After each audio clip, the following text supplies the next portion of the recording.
Hello, I'm Dr. Kill, no relation to Dr. Dre. I'm Faerie Fortune. No relation to... shit. And we're here to play Ocarina of Time in a manner not intended. So, are you ready to see the water temple be done? I am so ready. The subtitle for this episode should be Fae's Revenge. I'll think about it unless I come up with something cooler. But, first off, I need to get a few chores done. It won't take too long. Right now all I'm doing is getting the Stone of Agony and the Giant's Wallet. If you noticed, I didn't actually get the Adult's Wallet from these people. This is where you're supposed to get it. Way back in episode 3, I had written it into my inventory using RBA, the whole bottle stuff that I've been doing. And they can tell you have the Adult's Wallet, so you just talk to either one of them and they'll give you the Giant's Wallet. That's pretty rad. Yeah, it's a nice little skip. I'm fascinated by this glitch stuff. Like, it's fascinating to me because I don't know how any of it works, so it's like magic. Yeah, and I mean, I know since you've only like sort of just gone through Ocarina of Time, I don't really know how much you would actually even understand, even compared to, because I know even people who are familiar with the game would have trouble following along. But I don't know about you. I mean, most of, anybody that plays video games more competently than me is a wizard in my eyes anyway, so, I mean, not to offend you or anything, but it's kind of a low bar.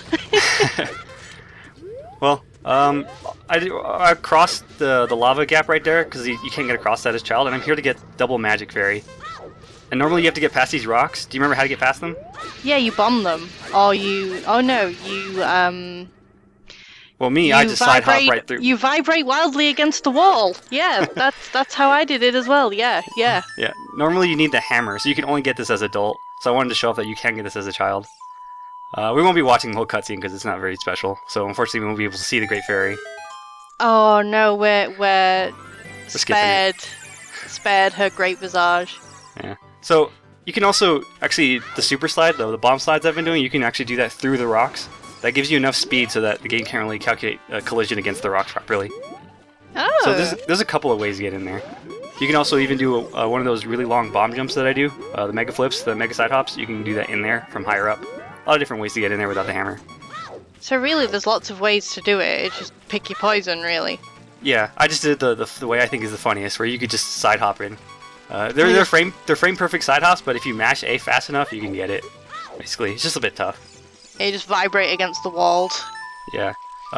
It's just because the speed you have from side hops is enough to squeeze you through, but only as child, I think. Yeah, we did do a couple of things like that in Chaos mode, actually, where we managed to get through stuff just by vibrating against it and mashing buttons.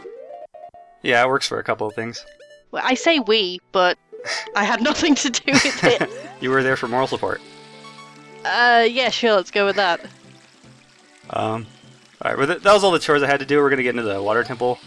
Right now, I'm doing a little bit more setup. I'm actually doing more RBA right now. When I catch bugs with the fairy on C right, it'll affect my DQ stick count. So now, it says I have 0 in the inventory. That's actually incorrect. The ones digit will always say 0 because of some weird glitch that happened. But right now I have 29 DQ sticks, which I got because of the RBA stuff I just did. So I'm going to need a lot of those sticks for the water temple, actually. I have actually been curious about how you get into this, so this is going to be a fun time. I actually really enjoy getting in. It's a really funny trick. There's a really long and hard way to get in, and then there's the much cooler way to get in. And we're going to be doing the much cooler way, so... I do like things that are cool. This is me failing a slide. I just mistimed the buttons, so it looks all like a huge whiff. I don't know. I actually pre-talked to this owl beforehand because he has a really long text here, so I just skipped all of it. Yeah, he does. So I'm using this grotto here. Grottos act kind of strangely compared to like the rest of the game and the loading zones. What I'm actually going to be doing is I have half a heart, which I set up that earlier. I had to get low health, and I have a fairy. What happens is I'm going to die as I enter the grotto, and what happens when that happens is that the game sort of bugs out. It doesn't really understand you being dead when you enter a grotto, so I die entering it, and I just fall straight down. That's so cool! And I actually wait a specific amount of time and let go of shield, which is what sort of kept me in that state, holding shield, and that's when it triggers the dying and the fairy revives me. And now I'm low enough in the map of the level that I can actually swim to that tunnel over there, which is the loading zone for the water temple. That's so cool. I actually timed it so that I died basically right at the boundary of where the game would have otherwise voided me out. So it's a bit tight, but not too hard actually. And now we're in the water temple. Really fun way to get in. Obviously, that's not necessary as an adult. There's a lot easier ways to get in. But as a child, especially because the water level is so high, there's not a lot of easy ways to get in. Yeah, I can't imagine there would be. Like, even with the dive, it would just be impossible to do it without glitches. Yeah, you need to be out of bounds. Okay, so the water temple is unfortunate in that the end of it is right across over there, right? Yep. The boss room is on the same level as you, so if I wanted to, I could just hover across, and I have a boss key already, so I could go fight the boss right away. And it makes the water temple one of the shortest things to speedrun. But we're going to be looking at more of it, just because I personally enjoy it. So I'm going to cast a spell right as the Tektite hits me, and it actually shoves you through the water. Oh! Collision doesn't work during cutscenes like this. Yeah, Water collision. So it shoots, lets me go all the way to the bottom. And setting that lets me shortcut back to the beginning of the temple anyways. So a really quick way to get down here. And we get a change in dynamic here. It's time for other people to creep on Link instead of Link creeping on other people. Yeah, now it's Link being sexually harassed by older women instead of the other way around. She keeps talking about how she's been waiting for 7 years, ever since Link was 3 years old. I don't know. She's a weirdo. Ruto, that's wrong. It's pretty bad. I'm not sure how fish work, but no. So, let's just get up here. I'm going to lower the water level, which is sort of the first thing you have to do anyways. The map's behind that door, but if you notice, I actually already have the map, which is again something I written to my inventory in the last episode. But this will start sort of all the tricks that Water Temple requires, because I don't have iron boots. Obviously, I don't have the hookshot either, and those two are really key components to the Water Temple. They kind of are, yeah. There's going to be a lot of weird stuff that happens for me to get around. I love weird things.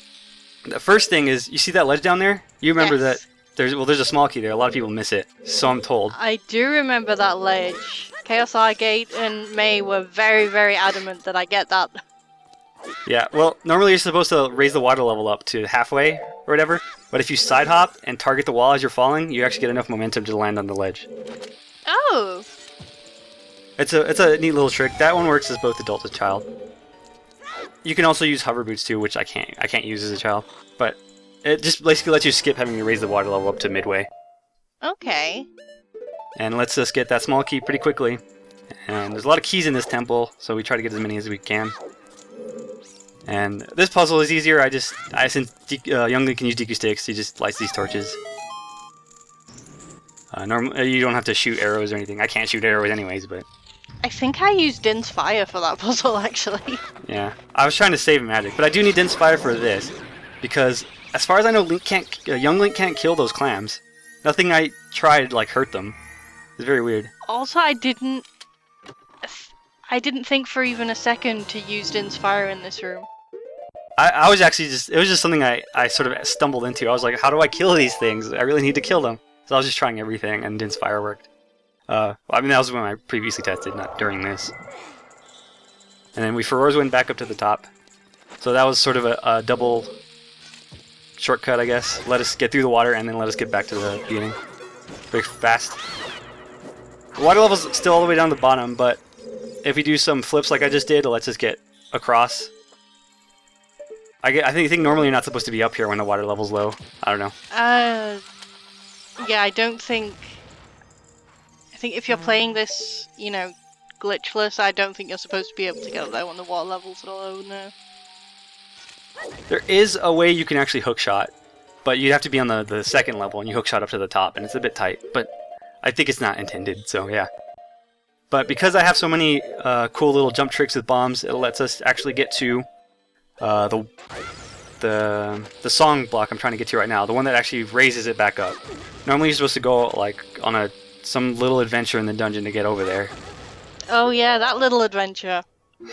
I don't even know it. I don't think I've ever seen it since I've been playing this recently. I don't know. I don't even know what it looks like. I don't remember. So we're up here, and I can just play to rise up the water. Which I need to do. What I'm actually going to do right now is I'm going to go towards where the long shot is. I have enough keys to get it already, but the water level needs to be up high. As a child, anyways. Again, there's a lot more tricks as an adult that let you do a lot of... it makes this temple actually even easier to like travel through, but it's a little more complicated as a child. Because I don't have hover boots, and... mainly hover boots and hookshot. Yeah, it appears that there's a lot of setup to do it this way, but the payoff's really cool. This room is pretty tough. I'm going to be starting off real quick because I'm on a bit of a timer. But basically, I need to get across to the other side. But this room is entirely designed around you using the hookshot. You have to hookshot up those elevators, yeah, right? Yes, you do. But I don't have a hookshot. So what I need to get across. And the way I came up with this to do more hovers across, but it's actually harder than normal because you see how the I guess the ground is sloped? Yeah. That's a specific sort of floor, I guess. There's sloped ground. Whenever you're on it, you sort of just slide down to the bottom. But the way it's programmed is if I'm floating over it, like how I'm floating in the air, if I'm over the sloped ground, Link actually can't backflip at all. So I can't do these hovers. See, I'm backflipping constantly. Yeah. So I would basically be stuck. So what I'm actually doing is every time I'm backflipping, I'm over an elevator that's moving. Oh. It makes this room really complicated to get across. And this isn't the fastest way across, but it's definitely way easier than the other method I've seen. But it's a bit lengthy, and again, I have to time it. So a couple times I check to see where I am. And I'll actually roll a bunch. And then if Link stops rolling, that's when I know he's over the sloped ground. So I wait until he can roll, and then I backflip. It's I don't know. It's actually kind of tedious to do, but it's completely necessary. There's like not very many ways across this room. I don't know, like tedious to do, but completely necessary. Pretty much encapsulates the water temple, if you ask me. Yeah. So I was rolling a little while ago, and then I stopped rolling, and that was because Link just couldn't roll. I was pressing the roll button, but he wasn't rolling. That's just how that ground is programmed. I don't know why they programmed it that way. I guess because they didn't want you to sort of side hop glitch upwards, up with the slope or something. So they made it impossible to jump over. I don't know. Very weird. But why would they account for like a specific glitch in a specific area and not any other glitch in any other area where it's more game breaking than...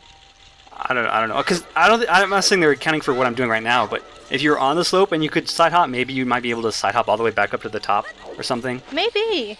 Maybe that's what they were accounting for. Not many. These sloped surfaces aren't in many spots in the game actually. Just here in the water temple, and then there's some in the spirit temple. A lot of, I mean, some of them are also like out of bounds in places you'll probably never reach anyways. So, I don't know. But it makes getting across this room pretty difficult. The other way you can get up here is that you can actually super slide up the slopes. Do that bomb trick where I slide backwards and then do more hovers that way, but I couldn't get it. It was really tough. I couldn't do it. So I just defaulted to this. It's just something I came up when I thought of this LP way back like 2 months ago or something. So. See, this is like... as a person, I've never really enjoyed like speedruns or glitch runs or whatever, but I'm beginning to appreciate them a lot more.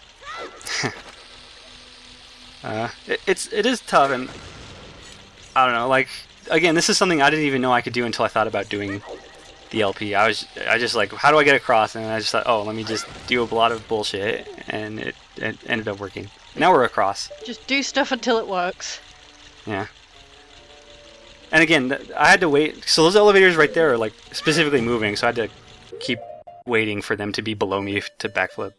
That's what makes it sort of more tedious than usual. But we're through. We did it! And then I use a Faerie's Wind to put a checkpoint here so I never have to do it again. So I could always teleport back here if I needed to. So that's why I wanted to get Faerie's Wind pretty quickly. It's super useful for when I'm doing things like this. I don't have to worry about doing things multiple times. Doing really hard stuff multiple times. I But don't. Go sorry, ahead. what? Go ahead. No, I said I don't think I ever actually used Faerie Wind like once. I think the people who are just going through it sort of for fun or casually or whatever, they don't really get much use out of it. But yeah, definitely if you're going quickly or if you know you're backtracking, it's super useful. But even then, it's not something that's used a whole lot, just a couple instances. Yeah. Another instance I have to do hovers because this is again a hookshot room. If I were to fall in the water, I would be stuck actually because there's no way for up. Yeah, there's no way for me to get back up. Even as an adult, if I didn't have iron boots, I would be stuck down there. So, but more hovers to get across. That's the unfortunate thing about the water temple is that it needs so much of it. I don't like doing hovers too much just because it's a little dull to watch. But we're done with the vast majority of them. So from here, it's simple puzzle. Hit that to get up. Deal with these tektites. Yeah, actually, the first time I did this, I got through those tektites in a really cool way by accident. But then this like actually ate me. And when he eats you, I didn't get my DQ shield back. I don't know why. This like maybe isn't programmed for that because that's a child shield. I don't know, but I didn't get my shield back, so it ruined that go through. So now I'm all scared of him. So I'm like making more mistakes. I don't know. It's okay. I don't like these guys either. They're not my friends. Normally they don't have a problem. I don't know, if I got my shield back, it would have been fine, but I didn't, and I don't know. I really don't know why I didn't give it back to me. It was very weird. I was confused for a little bit, but that's the only way to get past those spikes. Because again, you need the hook shot. But for now, we're going into Darkling's room. Are you ready to see the epic fight against Darkling? Oh, I love this. Is one of my favorite fights in the game. Yeah, it's an epic fight against Link's older half. Yeah. His older self.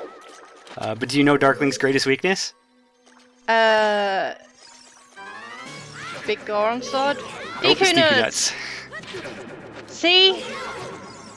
Chaos Argate, you were so wrong when you told me they were useless. I'm calling you out. And now now Darklink is dead. And now DQ Nut is dead. So the epic fight against Darkling took About 4 5 broken seconds. sticks. 4 broken sticks and some DQ nuts. There's actually a pretty easy way to kill him without DQ nuts too. If you face away from him, the way your model and sword works, you can actually just do a particular kind of slash and it always hits him. If you time it correctly. But it's harder as a child, but as an adult, it's easy enough that I don't know. It's just not. It's the standard method for fighting him. You just turn around and do like a side slash, and it like hits him over your shoulder. I think. So there's a lot of different methods for fighting him. I got through that fight by using the Megaton hammer. Yeah, see, I didn't even know that he doesn't really respond to that, right? He doesn't like react to it. It stuns him for a little bit, and it's just enough for you to get a hit or two in. Yeah, I imagine. See, I didn't even know that. I imagine if I was using the big Goron sword at that point, like I'd have killed him in about 3-4 hits. Also, I hated this room so much. Well, it's I mean, if you know where the whirlpools are, yeah, it's not too big of a problem to get through. Oh, and then one other thing about Darkling, his health is based on how many hearts you have. Yes. Based on, I guess an easy metric to remember is that it takes as many Master Sword slashes to get as how many hearts you have. Something like that, I guess. The way health works out, it's not like exactly like I have 7 hearts, so it's not like I don't think he has 7 health, but it takes 7 Master Sword slashes. So, and a DQ stick is a Master Sword slash, so I jump attack with that. I only took 4 sticks, that's why. So. Cool I had math little trouble and getting cool in there. Delta facts. What was that? Oh, I'm making maths jokes. It's all I have. But yeah, so I decided I didn't originally plan to explore like this other section, but I don't know. I think maybe a lot of people might want to see more of the water temple just for fun. There's a key down there. You normally have to hit that switch, and then a gate rises up, and you're supposed to swim through. But normally you need iron boots for this. I don't have iron boots. However, during that cutscene, when the switch activates, that's another cutscene where water collision doesn't happen. So I'm actually to be doing a little a trick. After I send the bomb shoe down, I let a bomb shoe go to hit the switch, and then I wait a little bit and just backflip, and he falls through the water. Oh, that's cool. And I sort of book it a little bit, and I swim up here to get another key. Again, it's necessary because no iron boots. There's also another way I know about to get in. It's a little bit harder, but I think that way looks pretty cool. That was pretty cool. And then from here, I know I could have kept going. I actually didn't realize it, but I could have dived down. I thought I was stuck actually. I could have dived down. But I think it would have led to a dead end anyways. So I ended up just saving and quitting here to get back to the beginning. But again, so I got the long shot. That was sort of the big thing I wanted to get. And I have a boss key, so I could go into the boss room. Actually, you could get into the boss room without a boss key. So we're mostly set, but I wanted to explore a little bit more of the water temple, because again, I actually like this temple. I know a lot of people don't. No, I don't dislike the concept. It was a really good concept, but I just don't think it was executed as well as it could have been, and that makes me really sad, because it could have been a really cool temple if they'd have been able to like do what they were clearly like aiming for, if that makes sense. A little bit. I think a big thing is the iron boots. Having constantly equip them. Yeah, if they were on a C button like they are in Ocarina of Time 3D, I think I'd have been a lot less annoyed by it. And plus, like, you know, I was annoyed by this dungeon, but the thing is, like, I had 2 people helping me, like, telling me to get keys and how many keys I needed at this point, and also where they were, and it still really, really annoyed me.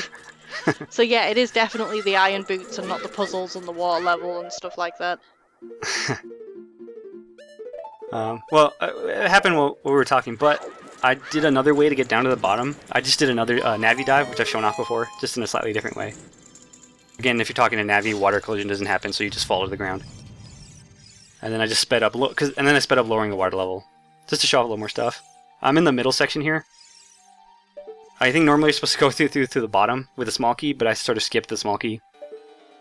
So we're in the middle. I could have raised it up to the water level to middle if I wanted to, but I didn't really bother. It's not necessary for like anything, really. No. The one thing I actually can't get is that small key that is underneath that pillar.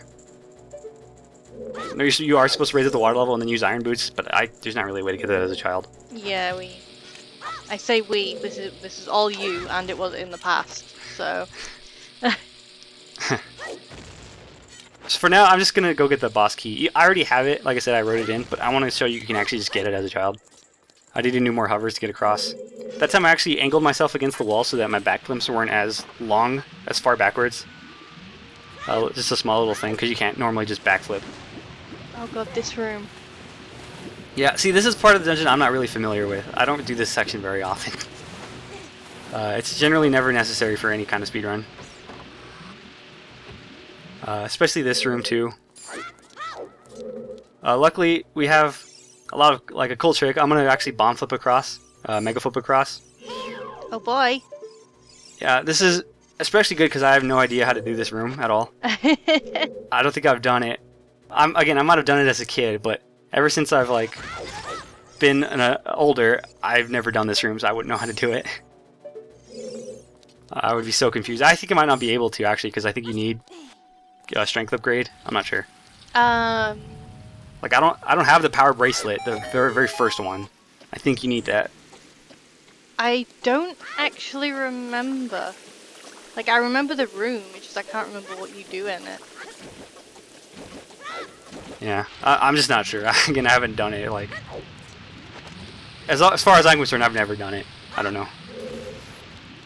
But so the boss key is, I have to go down in that sort of water pit, but normally use iron boots for that. I don't have them, so I have to do a weird thing.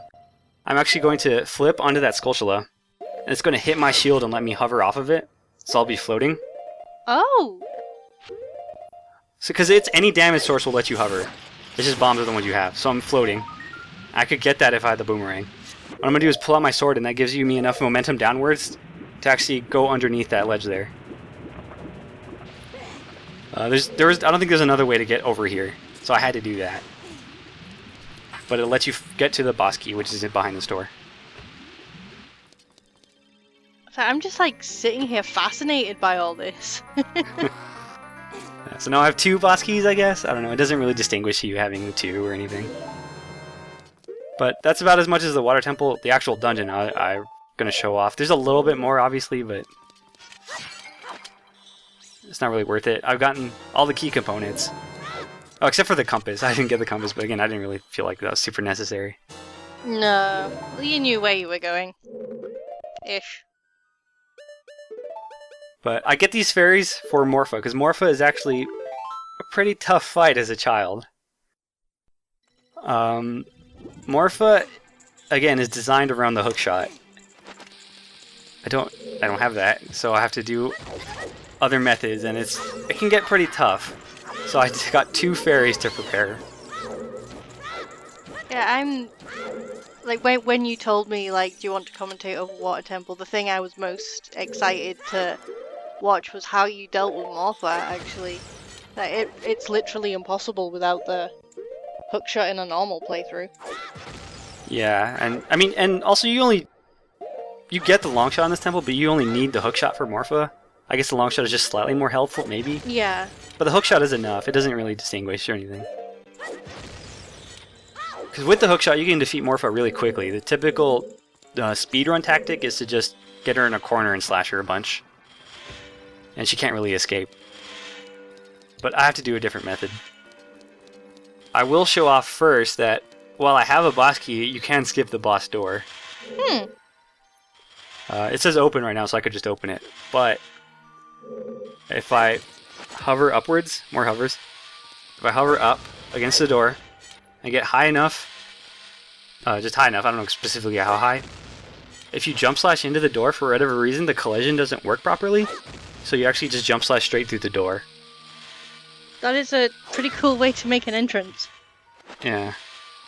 Again, because you can do this without the boss key, it makes this, like, if you were going to do the water temple as fast as possible, you can do it really quickly. Yeah, you could have come here in the first 5 minutes of the video. Yeah. All you'd have to do is side hop. I don't know if you necessarily have to, but it makes the jump slashing easier. Just jump slash, and you're through. So it's just a sort of colorless, or just a color void right there. I recognize those. Yeah, and the loading zone is there, so I could just walk in. But I also could just open the door. Still. So now we're in the boss room. Obama, look out! Yeah, that's not normal water. So I actually use Neighbor's Love for this, because again, it's a tough fight, so I wanted some extra protection. It's the only spot I think I even bothered to use Neighbor's Love. Like in the LP, I think. It's pretty tough. But the fight actually went fairly successfully. So that's good, but it gave me a lot of trouble when I was like practicing it. I'm dying to see how you deal with this. So Evil Amoeba Morpha, I don't remember the title. Giant aquatic amoeba. I thought you said evil amiibo? Not yet. Maybe in the future. Dark, Get on it, Nintendo. Dark Link amiibos. Do it. So, you actually saw what was going to happen a little bit. Morpha was running around without the tentacle. I actually tried to get an early hit off of it, but I missed. What happens when Morpha is summoning the tentacle, it's spinning around in the water, if you jump in the water, you actually sort of interrupt that animation, and it starts trying to hit you by itself. Oh! Like, it's just jumping around, and while it's jumping around, you can hit it. So I use a DQ stick to jump attack it. Because that's my most powerful method of damaging right now. So I time when I think it's going to hop up, and I jump slash towards it, and the goal is to just hit it with the jump slash, or jump attack. And I jump right back in the water after I do that, because that sort of keeps the cycle going, so that it's never in the tentacle. And if you do it well enough, it'll actually never summon more tentacles too. So that is significantly less complicated than like the methods that were going through my head to try and beat Morpha, but it is also like slightly cooler than any like super complex glitch method that I can think of, because it's just it's really simple. It does look really simple, but it's actually, like I said, it's a lot tougher than it looks. Like when I was looking up like how I would even do it, I would see a couple of videos of people doing it, and I'm like, okay, that doesn't seem too bad. But sort of choreographing it is actually really tough. Call it stage fright. I don't know. But, like, jumping in the water isn't too hard or anything like that. It's just, but like timing the jump slash and then making sure you jump in the water fast enough after that. And then you have to move in the water in a certain way so that it doesn't just keep attacking you, because it can just sort of drain your health really quickly by damaging you a bunch of times. So it's a pretty tough fight to sort of choreograph. And I got 2 fairies because I thought I was going to need to use them. And the very first attempt I did this, I used both fairies. Yeah, you didn't, like, you only got hit a couple of times. Yeah, this fight went pretty well. So, I don't know. I was really glad with it. Which is why I kept it in instead of like putting it in one of the other versions I did. But it went really well. It's like, it is a fun fight if it doesn't go super horribly. And now we're done with the water temple, basically. Hooray! And this warp is actually one of the few adult warps that actually lets you watch the cutscene and doesn't crash the game. So we're gonna watch it. Why not? Yeah, let's watch a cutscene together. We got through some hard stuff there. We did. Been through a lot. And it's time to talk to Rudo again so she can creep on us. Still don't understand why a fish got a titty. I don't know. You can tell she was a girl otherwise, I guess. That's their thought process. Yeah, I guess. I don't know. But here she is, granting her eternal love to this 10-year-old child. I don't know, we need to get the police on this or something. The fish police. The fish police. I'm just imagining like little fish with sirens strapped to their heads. In tiny police boats. Yeah. Oh my god, this is the best mental image. That's not how that looked, but okay. No, it's not, because when it loads this Lake Hylia, for some reason it loads, I guess, the child version. So the water is already up. Normally there's a cutscene where the water rises, but it's already max level because this is the child version of Lake Hylia, I think. I'm not super sure. It's very weird. Basically that cutscene just doesn't happen. But if I were to go adult, the water would still be up. Very, very, very strange. It is very strange. We'll just call it like, you know, a nice relaxing panorama over Lake Hylia. Yeah. Showing off the scenery. And here's Sheik talking to Link, and more adults creeping on young Link. I love where the camera was there. Yeah, it doesn't. It's like over his head. Yeah, it doesn't quite know what to do. No. And I'm not super sure, but I think it moves his models kind of weird there too. I think it tries to move it too quickly. But I don't know, I could have been imagining that. Yeah, possibly. But that's the end. We're done with the water temple. Hooray! Hooray! Hope everyone enjoyed it. It was a lot of really cool tricks. There's even more tricks as an adult too. I might show off those in a bonus video. Really fun temple though. I like it. And next time we'll be doing the fire temple. So I guess goodbye everyone. Bye bye internet. Thanks for watching.